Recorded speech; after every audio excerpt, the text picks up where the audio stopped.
ఓం శ్రీ సాయిరామ్.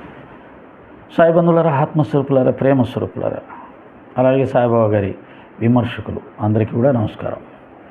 భాస్కర్ గిల్లి గారు మళ్ళీ ఒక పెద్ద అబద్ధాన్ని నిజం చేసే ప్రయత్నం మొన్న ఒక టీవీ ఛానల్లో చూశాను.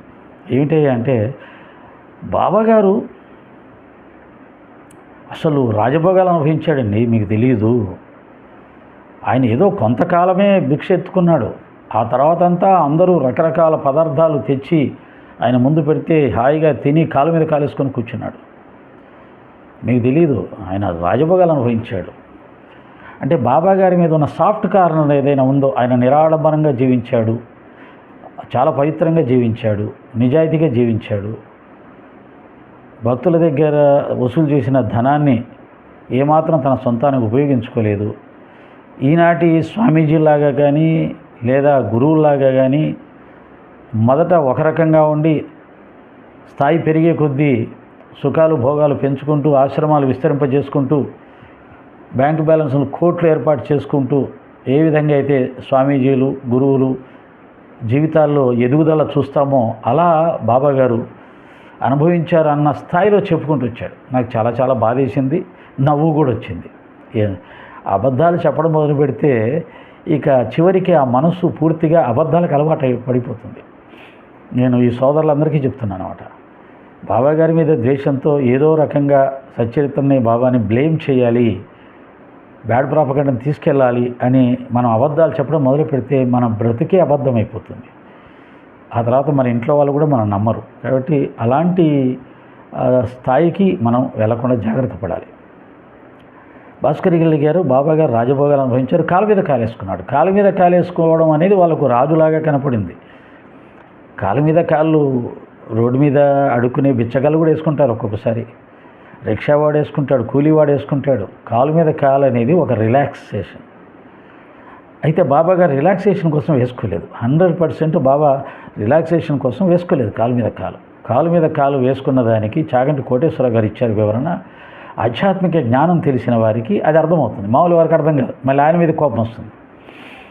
కాలు మీద కాలు వేసుకున్న కూర్చున్న విధానం, ఆయన మామూలుగా కాలు మీద మళ్ళా కాలు మీద కాలు వేసుకుని కూర్చోలేదండి. అలా కూర్చొని మళ్ళీ ఆ కుడికాలు బొటన వేలుని 2 వేళ్ల మధ్యలో నుంచి చూపిస్తూ కూర్చున్నారు.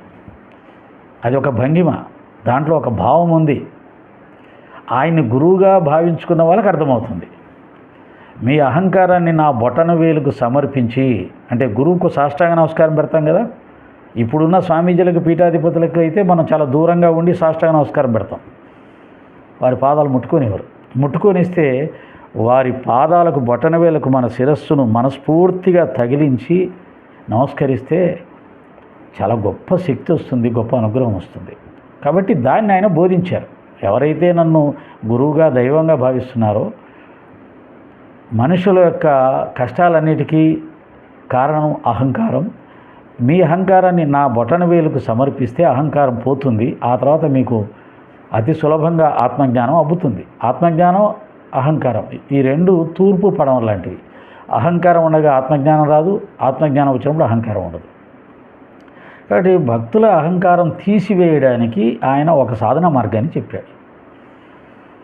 చాగంటి కోటేశ్వర గారు ఏం చెప్పారంటే, అది శ్రీరామచంద్రమూర్తి కూర్చున్న భంగిమని తెలియచేస్తుంది.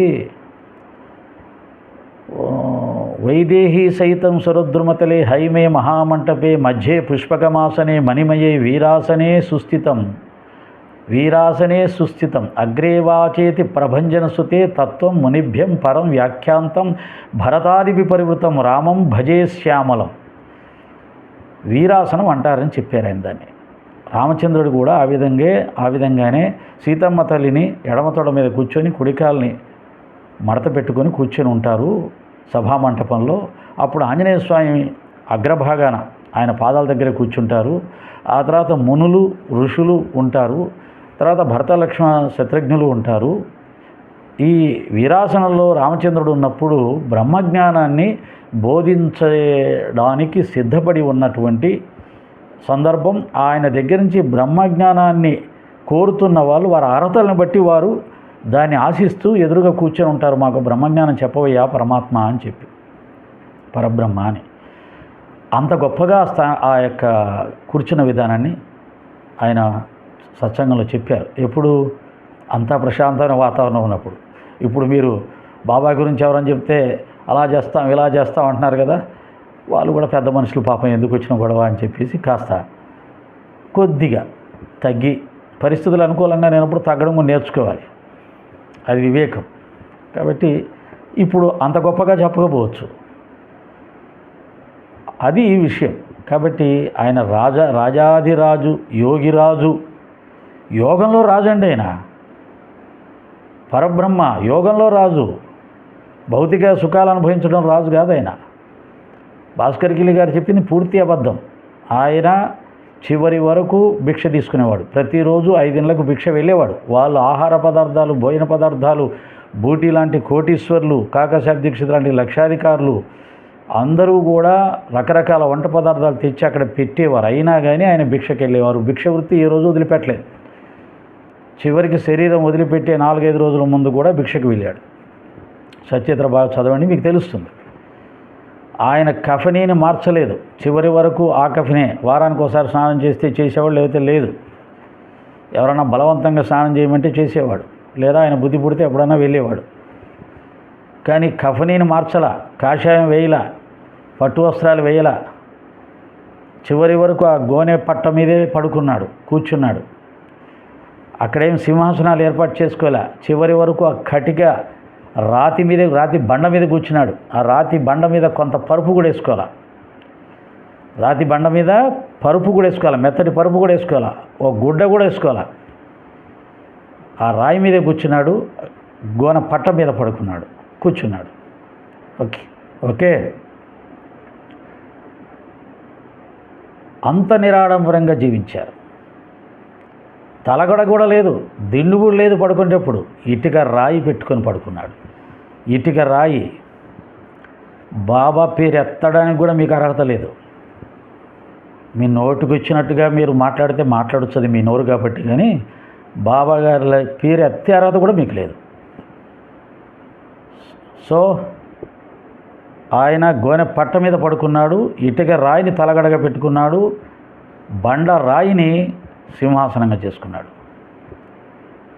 నువ్వు A to Z ఆధ్యాత్మిక మార్గంలో ఎటువంటి గురువులైనా తీసుకో, స్వామీజీలు తీసుకో, ఆయనలాగా ఒక్కరోజు కూడా జీవించిన వాళ్ళు లేరు. ఆయన మీరు తప్పు పెట్టేది. నోటికి నోరుంది కదని నోటికి వచ్చినట్టు కోతలు కూసేసుకుంటూ తప్పుడు ప్రచారాలు చేస్తారా? మసీదు బాగు చేస్తామండి, కింద కూర్చోడానికి అంత గుంతలు ఉన్నాయి, వర్షం పడితే తలుపులు తాళాలు లేవు, గోడలు కూడా సరిగ్గా లేవు, వర్షం వస్తే అంత మట్టి నేల, గుంతల్లో నీళ్ళు ఉంటున్నాయి, కూర్చోడానికి భక్తులకు ఇబ్బంది అవుతుంది, రాళ్ళు పరుస్తాము అని తీసుకొస్తే ఆ రాళ్ళతోటి, ఆ మసీదు కట్టే రాళ్ళతోటి మన హిందూ దేవాలయాన్ని బాగు చేయమని చెప్పాడు. ఆ తర్వాత వాళ్ళందరూ ఎంతో బతిమిలాడి ఒప్పించుకొని కష్టపడి అవి బాగు చేయడానికి ప్రయత్నం చేస్తే వాళ్ళు పాతిన ఇనప స్తంభాలని ఎప్పటికప్పుడు పీకి ఇసిరి పడేసేవాడు. నాకు ఇవన్నీ ఎందుకురా, పంచభూతాలతో ఆనందించేవాడిని, ఈ విశ్వమే ఇల్లుగా భావించేవాడిని, నేను దిగంబరుణ్ణి, దిగంబర శ్రీపాదవల్లభ దిగంబర అన్నట్టుగా దత్తాత్రేయ అవతారమైనటువంటి సాయినాథుడు దిగంబరుడు కాబట్టి వాటిని లెక్క చేయలేదు. నాకు ఈ ఇంటితో పనేంటి, విశ్వమే భవనంగా కలిగినటువంటి వాడిని నేను అని పాతిన స్తంభాలను పీకి ఇసిరి పడేసేవాడు. మళ్ళీ వాళ్ళు కష్టపడి పాతేవాళ్ళు, మళ్ళీ ఇసిరి పడేసేవాళ్ళు. దానికి మళ్ళా చందాలు వసూలు చేసి, విపరీతమైన చందాలు వసూలు చేసేసి అవన్నీ బాబా గారి పేరు మీద ఒక బ్యాంకులో అకౌంట్ ఓపెన్ చేసి ఆయన వేసుకున్నారన్న లెవెల్లో చెప్పేశాడు భాస్కర్ కిలి గారు. ఎంత చాతుర్యం, ఎంత గొప్పతనం! అరే బాబు, వీటన్నిటికీ మీరు అనుభవించాల్సి వస్తుంది. ఆ కర్మఫలాలు మీరు అనుభవించకూడదని నేను తాపత్రయపడుతుంటే రోజుకొక కొత్త సృష్టించుకుంటూ వెళ్తారా? అందరి దగ్గర చందాలు ₹1000 వసూలు చేశారట. ఏది? ఆ మసీదులో బండలు వేయించడానికి. అంత సీన్ ఏం లేదు. ఒక భక్తుడే చేశాడు. ఒక భక్తుడే చేశాడు. అది కూడా బాబాగారు ఎప్పటికప్పుడు డిస్టర్బ్ చేస్తుంటే ఇక లాభం లేదని చెప్పి బాబాగారు చావడిలో పడుకున్న రాత్రికి రాత్రి మొత్తం సిద్ధం చేసి పెట్టారు. ఆయన ఒప్పుకోవట్లేదని. అది ఆయన నిబద్ధత, అది ఆయన నిరాడంబరత. ఇప్పటికి కూడా ఆ మసీదు అలాగే ఉంది. పోయి చూడండి, తెలుస్తుంది. రాజమహల్లా ఏం ఉండదు, అలాగే ఉంటుంది. కాకపోతే కొద్దిగా కింద ఆ బండలు, అప్పటి బండలు తీసేసి పాలిష్ బండలో ఏవో వేసుకున్నారు అంతే. ఆ విధంగా కనీసం ఆయన నివాసం ఉంటున్న పాడుబడిన మసీదును బాగు చేస్తే కూడా ఒప్పుకోలేదు. చివరి వరకు భిక్షక వృత్తి మీద జీవించాడు. భక్తులు ఇచ్చే దక్షిణలను వాళ్ళ కర్మఫలాలు తొలగిస్తూ, దైవాలకు మొక్కుకున్న మొక్కులు మర్చిపోతే వారు శిక్షించబడకుండా ఉండడానికి అడిగి మరీ దక్షిణ తీసుకొని సాయంత్రంలోగా పేద సాధలకి భక్తులకి పంచేసి రిక్తహస్తాలతో ఉండేవాడు. పొద్దున్నే మళ్ళా భిక్షపాత్ర పట్టుకొని అమ్మ ఫకీర్ వచ్చాడని చెప్పి వెళ్ళేవాడు భిక్షకి. మధ్యాహ్నం పూట భక్తులు తెచ్చిన ఆహార పదార్థాలని అంతా కలిపి మళ్ళాగా పప్పుతో కాస్త, కూరతో కాస్త, ఫ్రైతో కాస్త, చట్నీతో కాస్త, అప్పడాలు నంచుకుంటూ, సాంబారు, పెరుగు, ఇది కాదు ఆయన పద్ధతి. అన్నిటినీ కలిపేసి రుచి పచ్చి లేకుండా అందరికీ ప్రసాదం పెట్టి ఆయన తినేవాడు. ఆ కింద కూర్చొని తినేవాడు, చుట్టూ ఉన్న భక్తులతో కూర్చొని తినేవాడు. అయినా 5 ఏళ్ళకి భిక్షకి వెళ్ళేవాడు. భిక్షక వృత్తి అనేది అహంకారాన్ని తొలగించడానికి ఉపయోగపడుతుంది. కాబట్టి సాధకులకు, భక్తులకి, సన్యాసులకు భిక్షక వృత్తి చాలా ఆవశ్యకత ఉంది అని, దాని ద్వారా అహం తొలగుతుందని చూపించడానికి సన్యాసి ధర్మాన్ని చూపించాడు. అలాగే సన్యాసి డబ్బు నిల్వ చేయకూడదు అని చెప్పాడు. గోవా నుంచి వచ్చిన 2 పెద్ద మనుషులు, ఒక వ్యక్తి దత్తాత్రేయ స్వామికి మొక్కుకున్న 15 రూపాయలు ఇస్తే తీసుకుంటాడు ఆ మొక్కుని, ఎందుకంటే మొక్కుకొని మర్చిపోయాడు కాబట్టి తీసుకుంటాడు.